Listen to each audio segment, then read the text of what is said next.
اللہ کے ساتھ تجارت کرے۔ اب کہیں گے مولانا کیا مطلب اپنے لیے اچھی زندگی نہ سوچیں؟ کیا امام حسین نے اچھی زندگی نہیں بنائی؟ کیا مولا زین العابدین نے اچھی زندگی نہیں بنائی؟ کہ محمد باقر نے اچھی زندگی نہیں بنائی؟ ہر امام نے بہترین زندگی بنائی۔ تعدد اموال سے منع کرتے ہیں، جو ضرورت زندگی ہے اتنا جمع کرو، جو ضرورت اولاد ہے اتنا جمع کرو۔ ایک بندے کے اکاؤنٹ میں 20 کروڑ ہیں، بھئی یہ تمہارے کس کام کے؟ ایک بندے کے اکاؤنٹ میں 1 ارب ہے، یہ تمہارے کس کام کا؟ جبکہ تجھے بھی پتا ہے یہ تم سے اور تمہاری اولاد سے زیادہ نہیں مولانا، میری نسلیں خوش رہیں گی۔ اللہ نے تجھے ذمہ داری دی ہے، تو اپنی 100 نسلوں کا سوچے۔ تجھے پتا بھی ہے کہ نہیں تیری نسلیں رہیں گی بھی کہ نہیں۔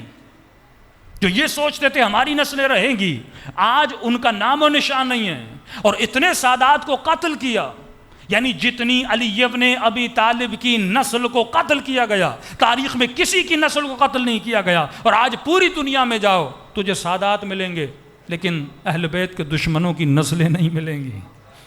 وہ مال بھی چھوڑ کر گئے تھے، حکومتیں بھی چھوڑ کے گئے تھے، دولتیں بھی چھوڑ کے گئے تھے۔ اس کا مطلب تیرا ایمان خدا پر نہیں ہے، تیرا ایمان مال پر ہے، کہ اکاؤنٹ میں 1 ارب ہوں گے تو میرے بچوں کے کام آئیں گے۔ تجھے کیا پتا؟ تو بچوں کو ہنر سکھا، پیسے کمانے کا ہنر سکھا، تو انہیں محنت سکھا، تو انہیں زحمت سکھا، یہ خود بخود جا کر کمائیں گے۔ تمہاری ذمہ داری اس کی اچھی تربیت فرما۔ رسول خود ایک جگہ سے گزر رہے تھے، فرماتے بچوں کو دیکھا، اصحاب کے بچے، مسلمانوں کے بچے، ایک مرتبہ دیکھا رسول خدا کا چہرہ مرجھا گیا۔ یا رسول اللہ، آپ کے چہرے پہ پریشانی کے آثار کیوں ہیں؟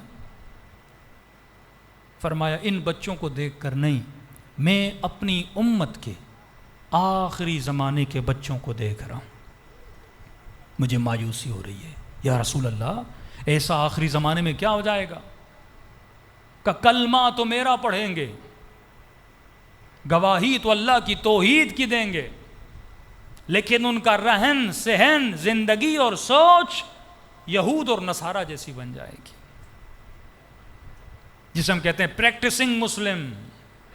نام کا تو مسلمان ہوگا لیکن کام کا مسلمان نہیں ہوگا۔ میں نے کسی مجلس میں کہا، میں نے کہا کہ ایک مسلمان بھی لا الہ الا اللہ پڑھتا ہے، ساتھ میں کرسچن ہے وہ بھی لا الہ الا اللہ نہیں پڑھتا، آپ پڑھتے ہو وہ نہیں پڑھتا۔ مجھے یہ دیکھنا ہے اس کی زندگی میں اور میری زندگی میں ڈفرنس کیا ہے۔ اگر مومن یہ کہے کہ مولانا ڈفرنس یہ کہ وہ مجلسوں میں نہیں آتا، ہم مجلسوں میں جاتے ہیں، یہ ڈفرنس نہیں ہوتا۔ ڈفرنس کا مطلب یہ ہے کہ اس کے رہن سہن کے طریقے کیسے ہیں اور میرے رہن سہن کے طریقے کیسے ہیں۔ بھائی اس پورے کراچی میں کتنی سوسائٹیز ہیں جو شیعہ سوسائٹی کہلائی جاتی ہیں؟ مولانا یہ شیعہ سوسائٹی، یہ آغا خانی سوسائٹی، یہ بوئرا سوسائٹی، یہ ہندوؤں کی سوسائٹی ہے۔ تو اگر میں کسی آغا خانی کی سوسائٹی میں جاؤں، کسی ہندو کی سوسائٹی میں جاؤں اور ساتھ میں کسی شیعہ سوسائٹی میں جاؤں، اگر مجھے تینوں سوسائٹی میں کوئی ڈفرنس نظر نہ آئے، پھر کہلانے کا فائدہ ہے کہ یہ شیعہ سوسائٹی ہے۔ اگر کوئی شیعہ سوسائٹی میں داخل ہو جائے، اسے فکر علی نظر آئے، اسے فکر زینبی نظر آئے۔ اگر میں غیر کی سوسائٹی میں جاؤں، وہاں بھی کچرا پڑا ہوا ہو، گند پڑا ہوا ہو، اور ایک طرف ایک مسلمان کی سوسائٹی میں جائیں اور وہاں بھی کچرا پڑا ہو، تو پھر اس حدیث کا مطلب تو نہیں ہوا کہ صفائی نصف ایمان ہے۔ مطلب میں نے صرف کلمہ پڑھا لیکن میرا رہن سہن سیم ہے۔ ایک غیر شیعہ بھی خدا نخواستہ نشہ کرے، شیعہ بھی نشہ کرے، پھر مطلب ہمارے ایکشنز تو ایک ہی ہوئے نا۔ وہ بھی رشوت لے، میں بھی رشوت لوں، پھر میرے کلمے پڑھنے میں اور اس کے کلمے نہ پڑھنے میں کیا فائدہ ہوا؟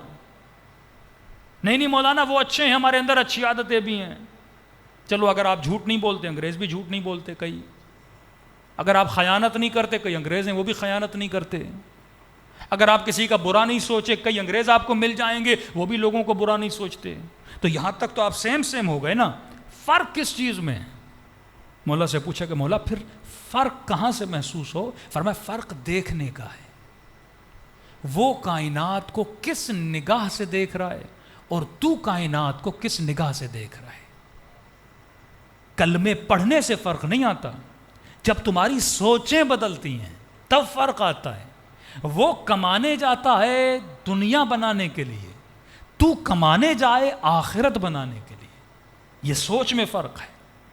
وہ دنیا برائے دنیا بناتا ہے، تو دنیا برائے آخرت بناتا ہے۔ اس کے سامنے اگر کوئی غریب مر رہا ہو، وہ اگر مدد کرے تو انسانیت کے ناطے، لیکن اس کا یہ تصور نہیں ہے میں اس کی مدد کروں گا میری کوئی جنت بنے گی، اس کا یہ تصور نہیں ہے میں یہاں نیکی کروں گا آخرت بنے گی. وہ صرف سوسائٹی کے اقدار کا خیال کرنے کے لیے ایک اخلاقی مینرز کا خیال کرتا ہے، اس کے تصور میں ہے ہی نہیں. وہ جب مرتا ہے اس کے لیے فرق نہیں پڑتا اسے دفن کرو یا جلا دو، اس کے لیے دنیا کے اختتام کا نام دی اینڈ ہے. لیکن تمہاری زندگی شروع ہی تب ہوتی ہے جب تمہارے بدن سے روح نکلتی ہے. موت انتقال کا نام ہے.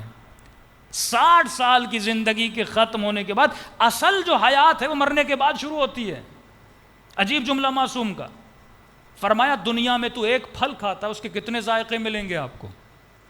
مثلا ایک سیب آپ کھاؤ، سیب کے کتنے ذائقے ہیں؟ یا میٹھا ہوگا یا کھٹا ہوگا یا کھٹا میٹھا ہوگا. میکسیمم ذائقے جو ایک سیب سے آپ کو مل سکتے ہیں وہ کتنے ہوں گے؟ 2 ذائقے، کھٹا اور میٹھا. معصوم کا فرمان ہے آخرت میں جب بندہ کوئی چیز کھائے گا اس کے 50,000 ذائقے ہوں گے. ایک چیز کا ذائقہ کتنا ہوگا؟ 50,000 سال. قیامت کا دن کتنا لمبا؟ قیامت کا ایک ہی دن ہے، 10 دن نہیں ہے. مقدارہ 50,000 سنہ، جس کی لمبائی 50,000 سال کے برابر ہے. اب ہمیں یہ نہیں پتا یہ 50,000 سال قمری ہیں، شمسی ہیں یا نوری ہیں، یہ ہمیں اندازہ نہیں ہے، لیکن اس کی ایک مقدار خدا نے قرآن میں صریحاً بتا دی. ایک دن قیامت کا ہے 50,000 سال کے برابر ہے. مطلب 50,000 سال تو کھڑا رہے گا قیامت میں. کیا سب کھڑے رہیں گے؟ کہ نہیں. کچھ آئیں گے برق کی طرح، نور کی روشنی کی طرح گزر کے چلے جائیں گے. کچھ آئیں گے جو کھڑے رہیں گے. کیا قیامت میں حساب و کتاب ہوگا؟ نمازیں کتنی پڑھی، روزے کتنے؟ کہ نہیں. اللہ کیلکولیٹ اس طرح نہیں کرے گا جس طرح تو کرتا ہے. کہ مولا کیسے کہ یوم تعرف المجرمون بسیماہم، قیامت کے دن مجرم اور مؤمن چہرے سے پہچانا جائے گا. وہ خود بتائے گا میں مجرم ہوں یا مومن ہوں، وہ خود بتائے گا میں منافق ہوں یا کافر ہوں. جب یہ تصور ہی میرا کلیئر نہیں ہے، کافر یہ سوچ نہیں رکھتا، کافر یہ سوچتا ہے میرا جینا مرنا دنیا میں، لہٰذا وہ ساری تجارت دنیا کے ساتھ کرتا ہے. اس کے یہاں کانسیپٹ آف سیلفشنس ہے. ہمارے یہاں کانسیپٹ آف سیلفشنس ہے ہی نہیں. ہمارے یہاں جب انا مرتی ہے، جب میں مرتی ہے، جب خود ہی مرتی ہے تب خدا عطا کرتا ہے. معصوم فرماتے ہیں جو مفاخرہ کرے، جو فخر فروشی کرے، جنت خدا نے اس پہ حرام کر دی. فخر فروشی کا مطلب کیا ہے؟ اب میں نے گھڑی پہنی، بار بار ایسے کروں، دیکھو بھائی یہ فخر فروشی ہے. لوگ موبائل لیں، ہاں بھائی میرے ہاتھ میں آئی فون ہے، بار بار لوگوں کو دکھاتا رہے دیکھو میں نے 2 لاکھ آئی فون لیا ہے. فخر فروشی ہے. خواتین باہر نکلے، افسوس کا عالم ہے نا، مجلس حسین میں آئے اور ایک دوسرے کپڑے دیکھ رہی ہیں، اس نے کون سا ڈیزائن پہنا ہے، اس نے کون سا ڈیزائن پہنا ہے، کون سا برانڈ لیا، اچھا کہاں سے لیا ہے. یعنی وہاں بھی یہ شروع ہو جاتی ہیں کپڑے کہاں کے لیے، تم نے کون سا پہنا، اچھا کون سا ڈیزائن ہے، کل میں پہن کے آؤں گی. یہ نہیں کہ صرف کالا کپڑا پہننا ہے صرف اس لیے کہ سیدہ کا گھر اجڑ گیا ہے. کس کو دکھا رہی ہو تم؟ کس کو دکھا رہے ہو جوان؟ یہ دکھاوے کا جو عالم ہے، یہ سوشل میڈیا دکھاوے کا عالم ہے. یہ انوائرمنٹ جو کریٹ کیا جا رہا ہے دکھاوے کا عالم ہے کہ لوگ مجھے دیکھیں، وہ چاہے گاڑی ہو، وہ چاہے لباس ہو، کوئی بھی چیز ہو. فرمایا جو مفاخرہ کرے جنت اس پہ حرام ہے. کیوں؟ کیونکہ یہ شرک کر رہا ہے. اللہ کہتے ہیں اپنی زینتوں کو میرے دربار میں لاؤ، لوگوں کے دربار میں نہ لاؤ. جب مفاخرے پہ بندہ اتر آئے گا، اب خدا اس لڑکی کو حسین بنائے گا، یہ کیا کرے گی؟ اپنی زینت لوگوں کو دکھانا شروع کر دے گی. اللہ کہتا میں نے تجھے حسین بنایا، میرے ساتھ تجارت کر، میرے ساتھ عشق کر، میرے ساتھ معاشقہ کر، مجھ سے محبت کر. تو کن محبتوں میں پڑ گئی ہے؟ دنیا کے بڑے سے بڑا خریدار آئے، کیا ریٹ لگائے گا تیرا؟ کیا قیمت لگائے گا تیری؟ دنیا کے کھلونے دے گا تجھے، میٹھی میٹھی باتیں دے گا تجھے، لیکن اللہ کے دربار میں آ، تجھے وہ مقام دوں گا جو ابدی مقام ہے. قیامت کے دن حسینوں کو لایا جائے گا نا. معصوم فرماتے اللہ پوچھے گا بتا تو نے گناہ کیوں کیا؟ کہے گا خدایا اگر تو حسین نہ بناتا میں گناہ نہ کرتا. اللہ کی آواز آئے گی میرے یوسف کو لایا جائے. حسینوں کے دربار میں یوسف کو لایا جائے گا. جب یہ یوسف کو دیکھیں گے ان سب کا حسن شرم آ جائے گا کہ ہم سب سے حسین تو یوسف تھا. اللہ کہتا ہے اس کو بھی موقع تھا یہ گناہ کر سکتا تھا لیکن میرے یوسف نے تو گناہ نہیں کیا. الا من رحم ربی, اسے پتا تھا یہ دنیا میں کیوں آیا ہے. یہاں تو حسن بیچنے دنیا میں نہیں آیا, اپنے حسن کو اگر لے کر آنا ہے. اے خاتون, اے میری ماں بہنوں, اگر اس حسن کو لے کر جانا ہے تو مصلی عبادت پر لے کر جا. اگر حسن کو لے کر جانا ہے جو باؤنڈری خدا نے بنائی ہے اس باؤنڈری میں لے کر جا, کیونکہ تو جسم کو دنیا میں دکھاوے کے لیے لے کر نہیں آیا. یہ جسم آیا اسی لیے آئے تاکہ تو ابدی زندگی بنائے. علی ابن ابی طالب کا عجیب جملہ, مولا فرماتے اگر علی کو آخرت کے ہزاروں گھنٹے دیے جائیں, ہزاروں دن دیے جائیں اور اس کے بدلے میں علی سے دنیا کا 1 گھنٹہ لیا جائے, مولا فرماتے میں دینے کے لیے تیار نہیں ہوں, کیونکہ یہی دنیا کا 1 گھنٹہ ہے جو آخرت کے ہزاروں گھنٹے بناتا ہے. اس کو کم مت سمجھیے. یہ 60 سال کی زندگی ہے تو منیمم, لیکن میکسیمم پاور رکھتی ہے. ایٹم بم ہے یہ زندگی. بم چھوٹا ہوتا ہے لیکن اس میں پاور اتنا ہوتا ہے وہ ملینز آف لوگوں کو مار سکتا ہے. بالکل اسی طرح وفیک عالم الاکبر, تیرے وجود میں ایک بہت بڑا عالم ہے, تو کائنات کو بنا سکتا ہے, تو کریٹ کر سکتا ہے. تبھی فرمایا میری امتی رسول خدا فرماتے ہیں 10 حیوانوں کی شکل میں اٹھائے جائیں گے. فرماتے کچھ لولے لنگڑے پیدا ہوں گے. یا رسول اللہ کون؟ فرمایا منافق, کافر, مشرک. یہ 3 ناقص ہو کے پیدا ہوں گے. تھوڑا علمی موضوع ہے, غور سے سنیے گا. مولا سے پوچھا کہ مولا ہمیں سمجھائیں تو صحیح کہ یہ دنیا اور وہ عالم, آخرت کا عالم, اس کے کئی نام ہیں. عالم قبر, عالم برزخ. پہلے تو ہمیں یہ نہیں پتا کہ ہمیں کہاں کہاں سے گزرنا ہے. مولا فرماتے ہیں اللہ اس بندے کی زندگی میں سکون لاتا ہے. کون سا بندہ؟ جو 3 چیزوں کو جان لے. فرمائے مال ہو نہ ہو, بیمار ہو شفایاب ہو, صاحب اولاد ہو نہ ہو, فقیر ہو امیر ہو, اس پہ فرق نہیں پڑتا. اگر 3 چیزوں کو جان لے یہ بادشاہوں کی زندگی گزارتا ہے, سکون والی زندگی گزارتا ہے. مولا کون سی 3 چیز؟ کہ 3 چیزوں کا علم اگر اسے آ جائے. یعنی آج 60-70 سال کے بوڑھے بھی ہو گئے لیکن ان کو نہیں پتا یہ 3 چیزیں کیا ہیں. ہاں سنی ہوئی ہیں لیکن کبھی بھی ان چیزوں میں فوکس نہیں کیا.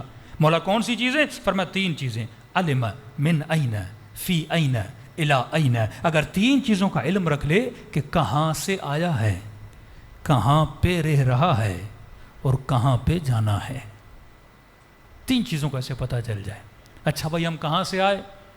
کسی کو نہیں پتا. ایک نام سنا ہوا ہے عالم زر سے آئے.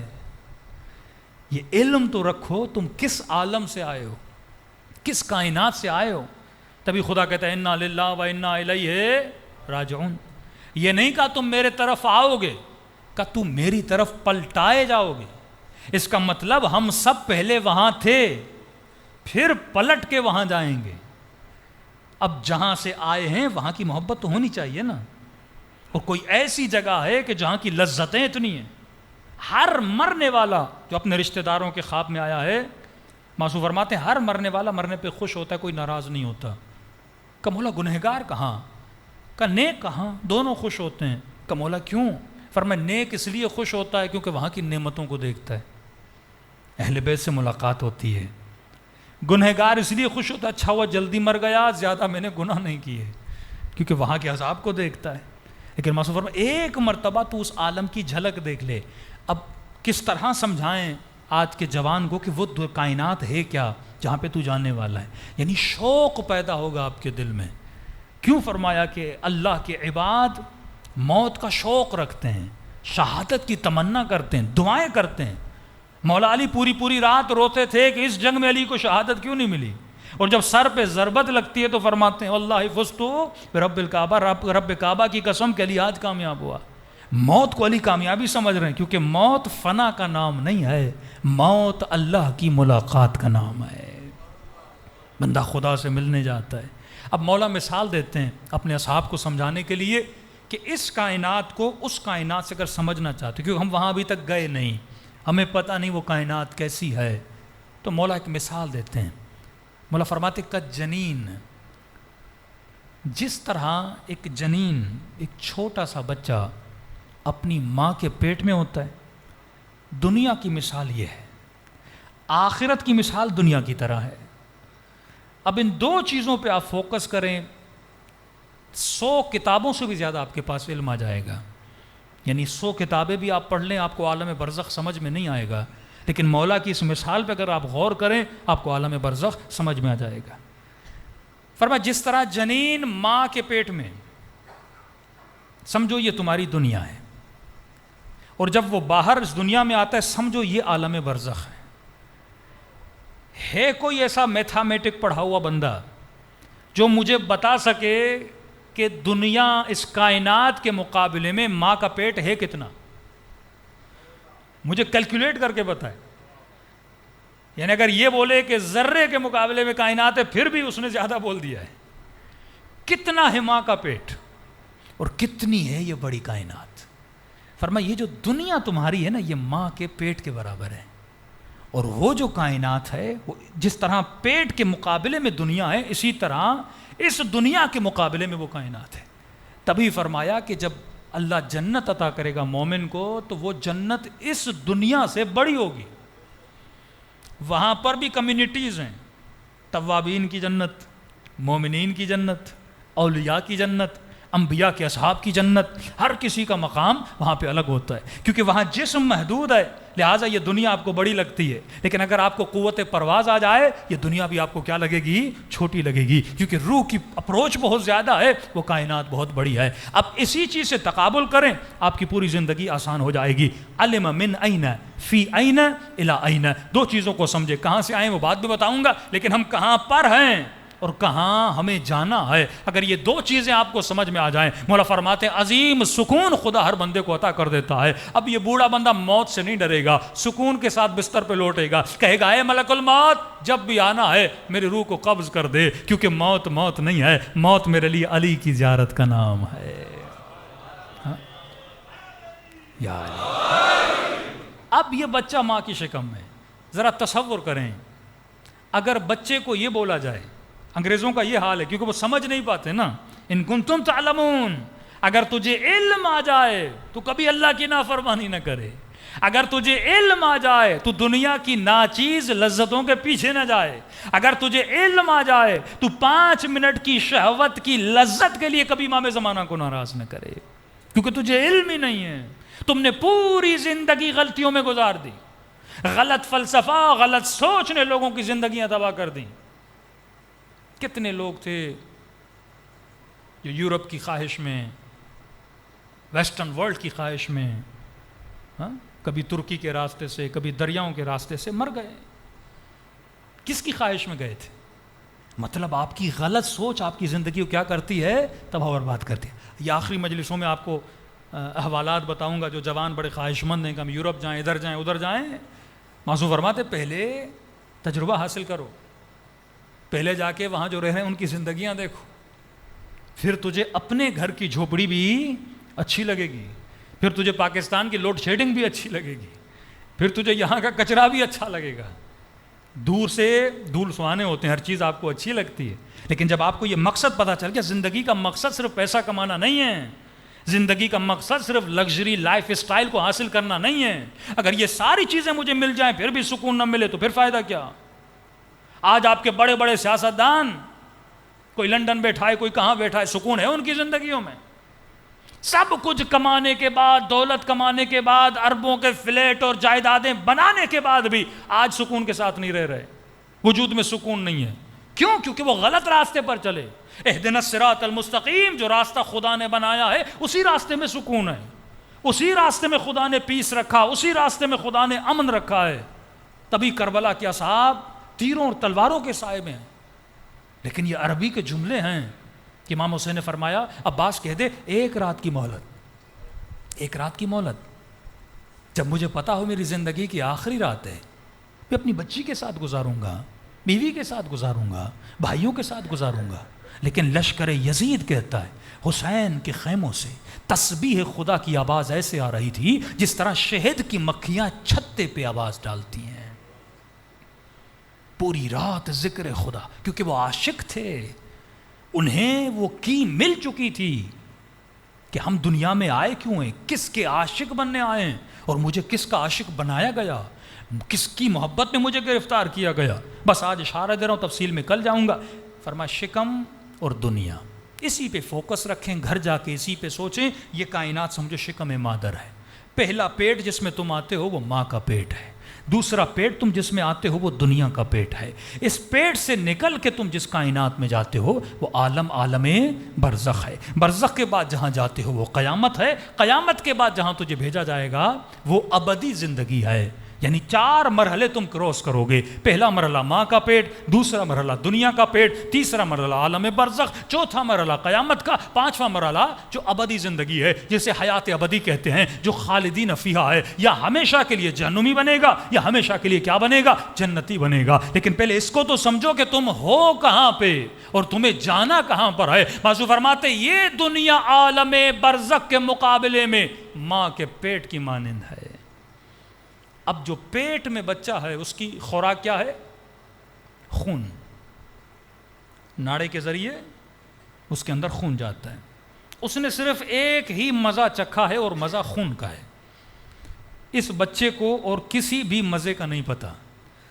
اس پیٹ میں رہتے ہوئے بچے کو اگر یہ بولا جائے کہ اے بچے باہر بھی کوئی بہت بڑی دنیا ہے، باہر بہت بڑے ذائقے ہیں، سیب ہیں، پھل ہیں، آم ہیں، یہ سارے ذائقے ہیں، اس بچے کو شعور نہیں ہے۔ ان کنتم لا تعلمون، اللہ کہتا ہے لا یشعرون، تجھے نہیں پتا کہ وہ کائنات کیا ہے، تو شعور نہیں رکھتا، تیری سمجھ سے باہر ہے وہ کیا ہے۔ تبھی مولا علی مثالیں دے کے سمجھا رہے ہیں کہ سمجھ وہ کائنات کیا اور یہ کائنات کیا ہے۔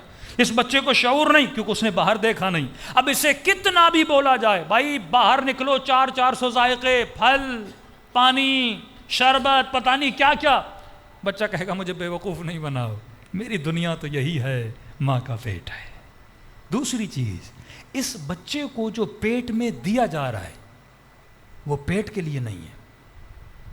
مولا نے مثال دی تو مثال پہ غور کریں۔ بچہ پیٹ میں گروتھ کرتا ہے، بڑا ہوتا ہے، یہ پیٹ میں جاتا کیوں ہے؟ ایک لمیٹڈ ٹائم کے لیے، 9 منتھ یا 8 منتھ کے لیے یا 10 منتھ کے لیے بچہ پیٹ میں ہوتا ہے، جیسے کمپلیٹ ہوتا ہے پیٹ سے باہر آ جاتا ہے۔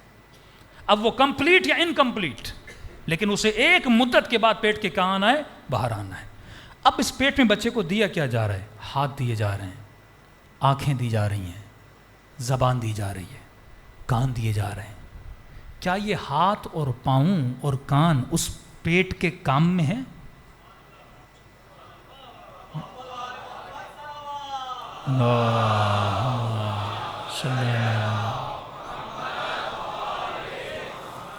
تھکے تو نہیں آپ لوگ؟ چٹپٹی مجلس پڑھنا شروع کر دوں گا، تھک گئے تو صلوات پڑھے محمد و آل محمد۔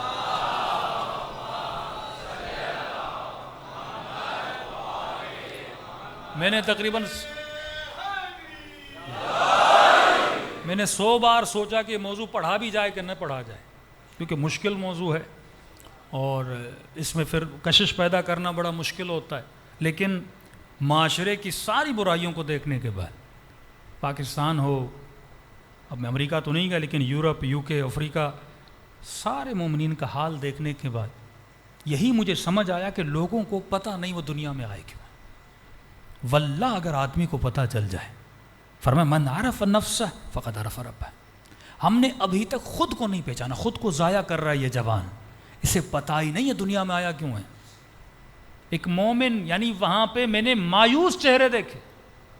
یہاں تو الحمدللہ پاکستان میں جب مجلس پڑھتے ہیں، ابھی جہاں جہاں میں پڑھ کے آیا ہوں 80% مجھے جوان طبقہ نظر آ رہا ہے، یہ شوق اور ذوق ہے۔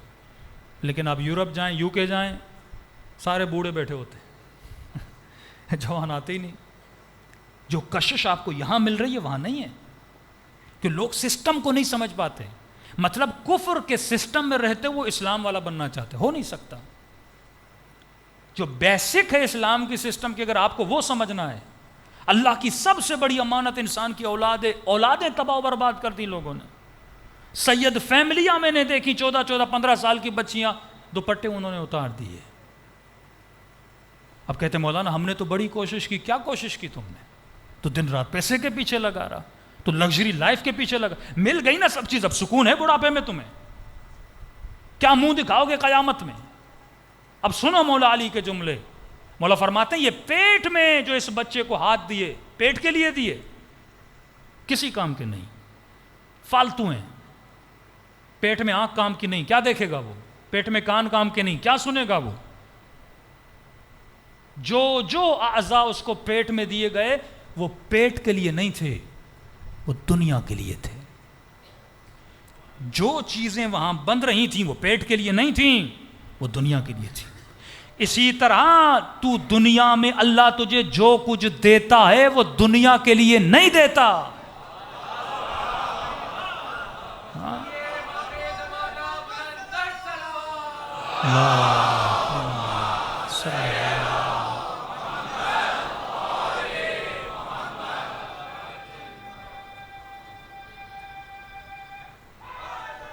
یا اب یہ بندے خدا یہ سمجھ رہے اللہ نے مجھے مال دیا. بھائی مال دنیا کے لیے دیا ہی نہیں ہے، وہ رکھے بیٹھا ہے، رکھے یہاں تیرے کام کا ہے ہی نہیں. تو گھوم پھر کے وہیں کھڑا رہے گا. جو کچھ خدا نے تجھے ماں کے پیٹ میں دیا دنیا کے لیے، یعنی وہاں زبان اسی لیے دی کیونکہ دنیا میں کوئی سیب تھا. وہاں کان اسی لیے دیے کیونکہ دنیا میں کچھ آوازیں تھیں تجھے سننی تھیں. وہاں پہ ٹانگیں اس لیے دی کیونکہ دنیا میں تجھے چلنا تھا، ماں کے پیٹ میں تو چل نہیں سکتا. وہاں پہ ہاتھ اسی لیے دیے کیونکہ دنیا میں آ کے تجھے محنت کرنی تھی، کام کرنا تھا، وہاں کے لیے کچھ نہیں تھا. اب 3 یا 4 قسم کے بچے دنیا میں پیدا ہوتے ہیں.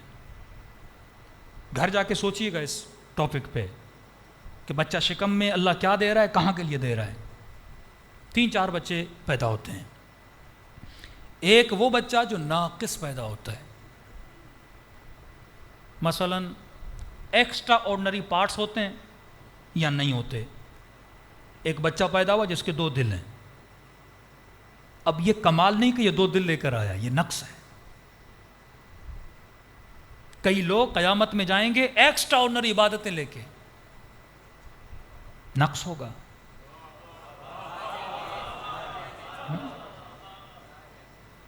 یہ جو بار بار جن کو بڑا شوق ہوتا ہے خود کو ولایت والا کہنے والا، تجھے عبادت بھی لمٹ میں کرنی ہے. وہ طریقہ، وہ حدود جو خدا نے بتائے وہ تمہیں استعمال کرنے. قاضی شرح کم عابد تھا کیا؟ میں نے شمر پہ بہت پڑھا ہے. کربلا کی 4 شخصیات ہیں، مکروہ شخصیتیں، کری شخصیتیں. شمر نے تقریباً 17 پیدل حج کیے ہیں.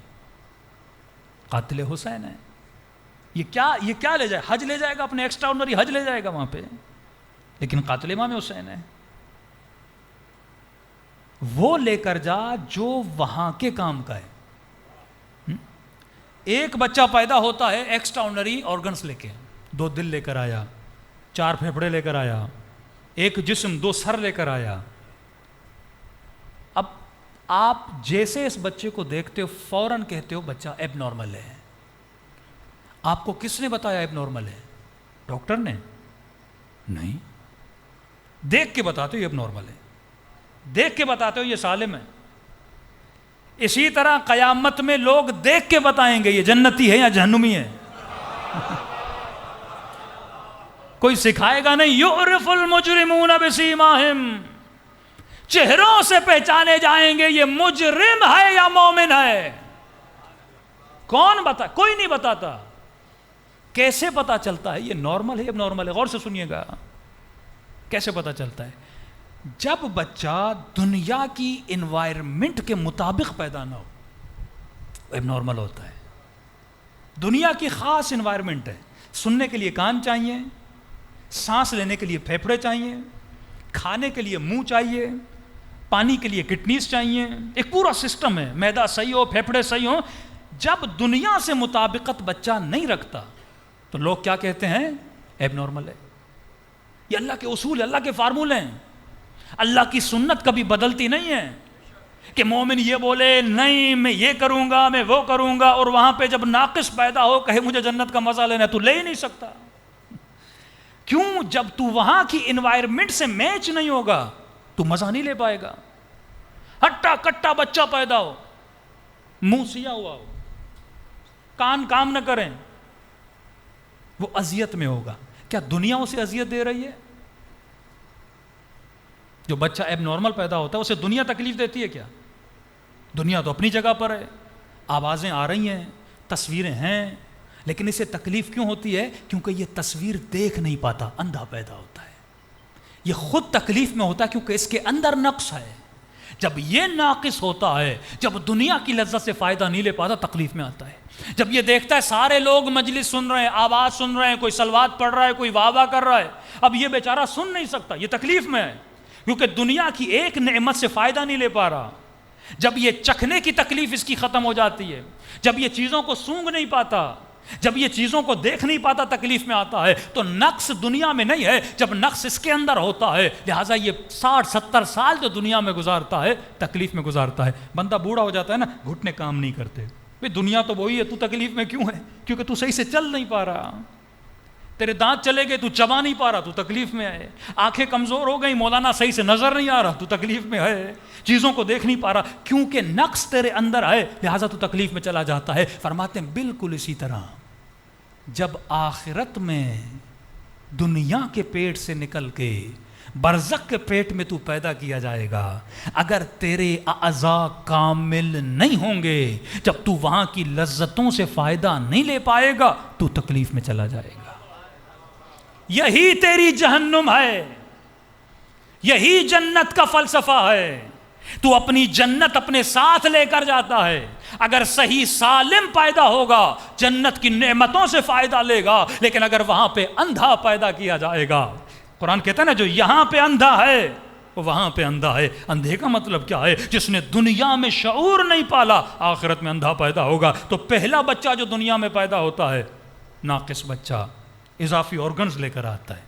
دوسرا بچہ جو دنیا میں پیدا ہوتا ہے، آرگنز تو اس کے کمپلیٹ ہیں لیکن اضافی لے کر آیا ہے۔ مثلا 6 انگلیوں کے ساتھ پیدا ہوا، اب اس کا علاج ہے لیکن اس کو تکلیف ہوگی، اس کی انگلی کاٹی جائے گی۔ اضافی ہڈی لے کر آیا، اس کا بھی علاج ہے، ڈاکٹر ہڈی کاٹیں گے، یہ صحیح سالم ہو جائے گا۔ تیسرا وہ بچہ جو صحیح سالم پیدا ہوتا ہے۔ چوتھا جو بچہ سالم ہے پر بیمار پیدا ہوتا ہے۔ اب مولا فرماتے ہیں بالکل اسی طرح آخرت میں بھی جو لوگ پیدا ہوں گے، یہ موت جو آپ کو آتی ہے وفات پیدا ہونے کا نام ہے، فرمایا اسی طرح 4 قسم کے لوگ پیدا ہوں گے۔ ایک ناقص پیدا ہوں گے، لولے، لنگڑے، اندھے، بہرے پیدا کیے جائیں گے۔ دوسرے وہ ہوں گے جو پیدا ہوں گے اضافی لے کر آئیں گے، جن کو برزخ میں عذاب کے ذریعے سے جس طرح یہاں ڈاکٹر تمہارے جسم کو سیٹ کرتا ہے اسی طرح ان کو سیٹ کیا جائے گا۔ تیسرے وہ جو بیمار پیدا ہوں گے، پھیپھڑے تو ہیں پر طاقتور نہیں ہیں، ان کو مشین میں رکھنا پڑتا ہے 1 مہینہ 2 مہینہ جب تک یہ بچہ سیٹ ہو جائے۔ کمزور پیدا ہوا ہے، اسے الگ رکھا جاتا ہے تاکہ یہ سیٹ ہو جائے۔ اسی طرح کئی لوگ برزخ میں جائیں گے جو بیمار ہو کر جائیں گے، اب اسے برزخ میں ایک وقت گزارنا پڑے گا یہاں تک کہ یہ برزخی جنت میں چلا جائے۔ فرمایا اور کچھ وہ ہیں جو صحیح سالم پیدا ہوں گے، فوراً وہاں کی نعمتوں سے جا کے استفادہ کریں گے۔ مولا وہ کون ہے؟ فرمایا وہ علی اور آل علی کے شیعہ ہیں۔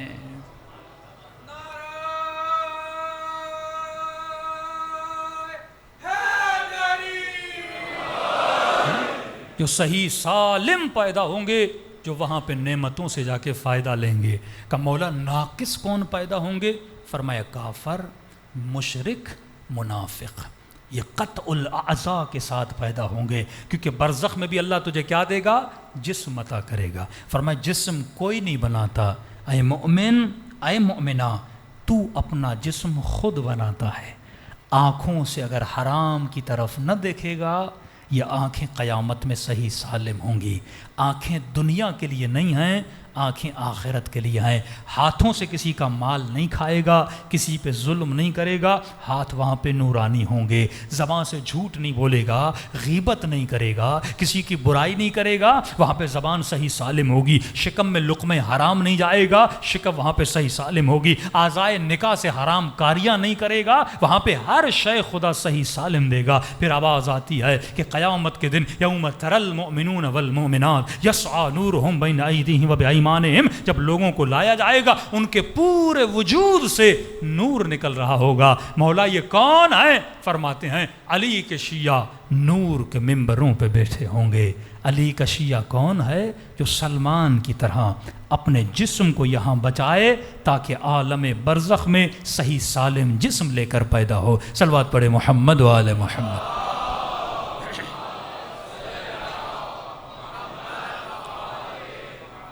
کربلا والوں نے کربلا کے میدان میں اپنے جسموں کو قربان کیا، کیونکہ ہم یہاں جسم بچانے کے لیے نہیں آئے، جسم قربان کرنے کے لیے آئے۔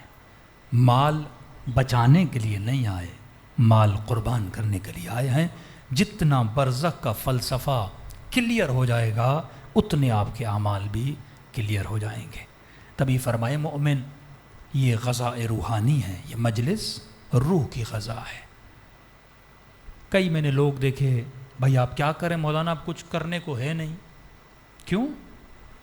کا پیسہ کما لیا، گھر بنا لیا، بچوں کی شادی کر لی، اب کچھ نہیں ہے کرنے کے لیے۔ اس نے سمجھا تھا میں دنیا میں اس لیے آیا ہوں، اسے پتہ ہی نہیں میں دنیا میں کس کے لیے آیا ہوں۔ لیکن زین العابدین کو دیکھو، سیدہ زینب کو دیکھو، زندان شام ہے، اندھیری رات ہے، بی بی اٹھتی ہیں، وضو کرتی ہیں، بیٹھ کے نماز پڑھتی ہیں۔ سیدہ زینب کو بھی نماز پڑھنے کی ضرورت ہے۔ عالمہ غیر معلمہ، کیا وہ اجر جمع کر رہی ہیں؟ نہیں، بی بی کو پتہ ہے میں دنیا میں آئی کیوں۔ جب تک اپنے رب عالمین کا شکر ادا نہ کیا جائے، جو نعمتیں انہوں نے اہل بیت علیہ الصلوۃ والسلام کو عطا کی ہیں۔ امام سجاد پوچھتے ہیں کہ پھوپھی اماں، میں نے پورے سفر میں آپ کو بیٹھ کر نماز پڑھتے ہوئے نہیں دیکھا۔ فقہی مسائل جانتی ہیں سیدہ، تب تک بیٹھ کے نماز نہیں پڑھ سکتے جب تک تیرے وجود میں تکلیف نہ ہو۔ فرماتی ہیں سجاد میرے لال، زندان میں کھانا بہت کم آتا ہے، زینب سارا کھانا بچوں میں تقسیم کر دیتی ہے۔ اب میرے بدن میں طاقت نہ رہی کہ کھڑے ہو کر نماز پڑھوں،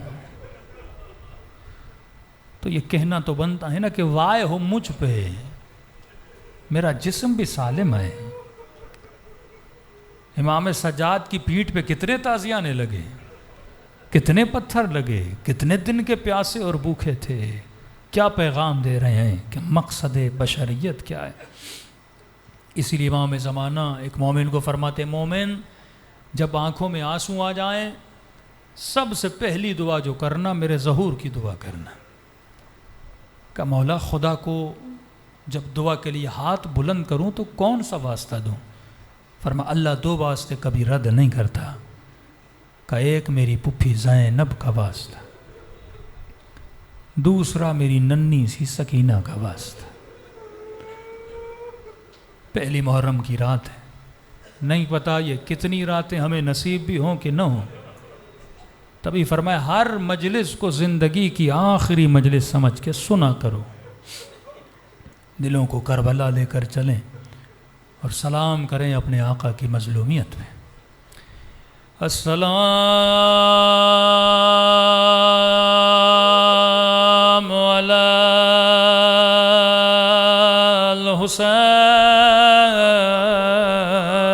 الحسین وعلی علی ابن الحسین وعلی اولاد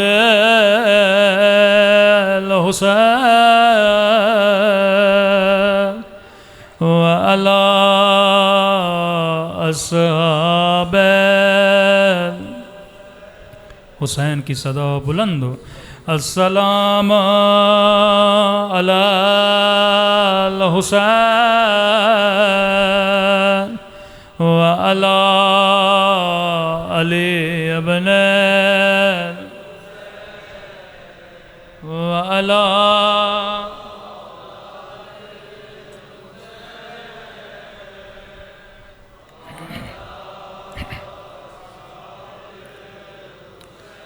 سب مل کے السلام علی الحسین وعلی علی ابن وعلی اولاد الحسین وعلی اصحاب میرا سلام ہو سکینہ کی یتیمی پہ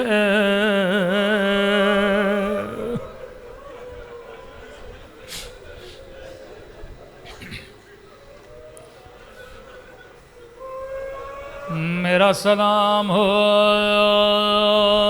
رباب کی اجڑی ہوئے گودی پہ میرا سلام ہو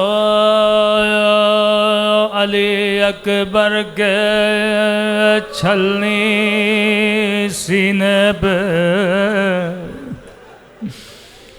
میرا سلام ہو زینب کی اجڑی ہوئی چادر پہ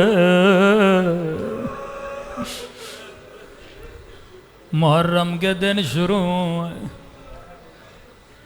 2-3 جملے امام زمانہ کے پڑھ دوں زیارت ناہیہ میرے مولا کا نوحہ ہے سنیں گے کس طرح کربلا کے مصائب کو یاد کر کے روتے ہیں فرمایا میرا سلام ان زخمی کلائیوں پہ میرے جملے نہیں امام زمانہ کے جملے ہیں میرا سلام ان زخمی کلائیوں پہ جنہیں پس گردن باندھا گیا تھا کس کے ہاتھوں کو باندھا گیا اگلا سلام بڑا درد بھرا سلام فرمایا میرا سلام ان ننھے سے رخساروں پہ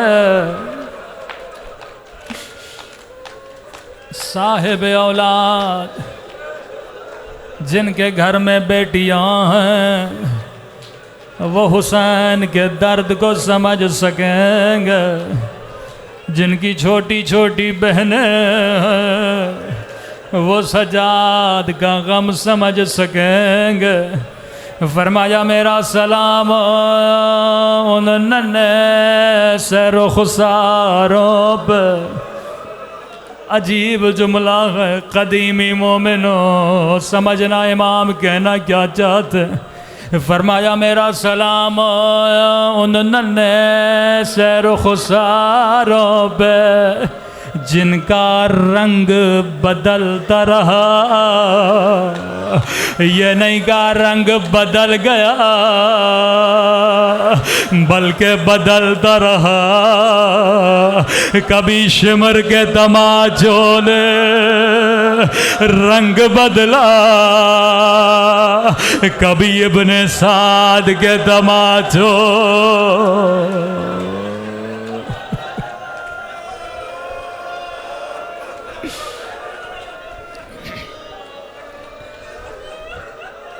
فرمایا مومن تو پانی روتا لیکن تیرا امام زمانہ خون روتے مومن تو سن کے برداشت نہیں کرتا، لیکن میں نے اپنی آنکھوں سے دیکھا ظالم میری پھوپھیوں کی چادر چھین رہے تھے، خیموں کو آگ لگا رہے تھے۔ اگلا سلام بڑا درد بھرا سلام، آج وقت کی کمی ہے، کل انشاءاللہ میں تفصیل سے پڑھوں گا۔ آخری سلام اور زحمت کو تمام کروں، قبولیت دعا کی گھڑی ہے۔ فرمایا جب آنکھوں میں آنسو ہوں میرے ظہور کی دعا کیا کرو۔ ہر روز میں اپنے ظہور کے لیے دعا کرتا ہوں، کب میرا ظہور ہوگا، کب میں اس ظالم سے بدلہ لوں گا جس نے میری اماں کی پسلیاں توڑے، جس نے میری سکینہ کو تماچے مارے، جس نے میری پھوپھی زینب کو تازیان مارے۔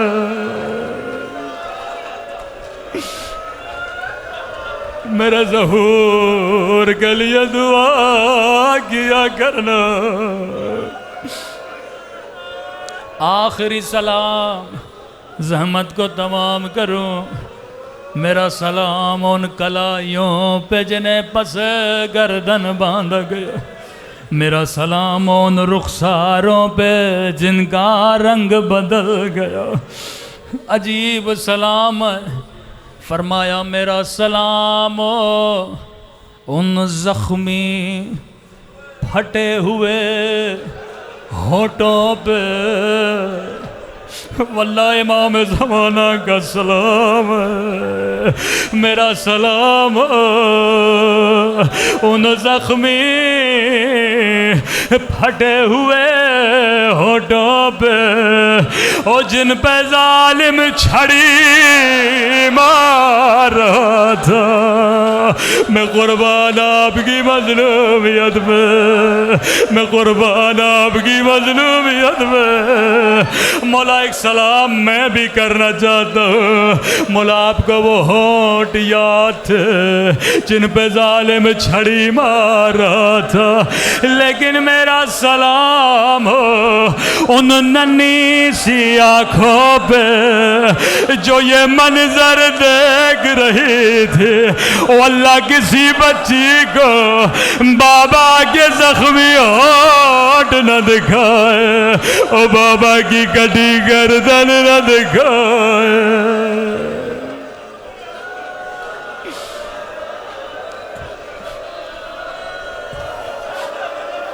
اللہم اجل لولیک الفرج۔ اے خدا تجھے حسین کے زخمی ہونٹوں کا باعث امام زمانہ کا ظہور فرما، ہم سب کو مولا کے اعوان و انصار میں شریک فرما۔ ربنا تقبل منا انک انت السمیع الدعاء۔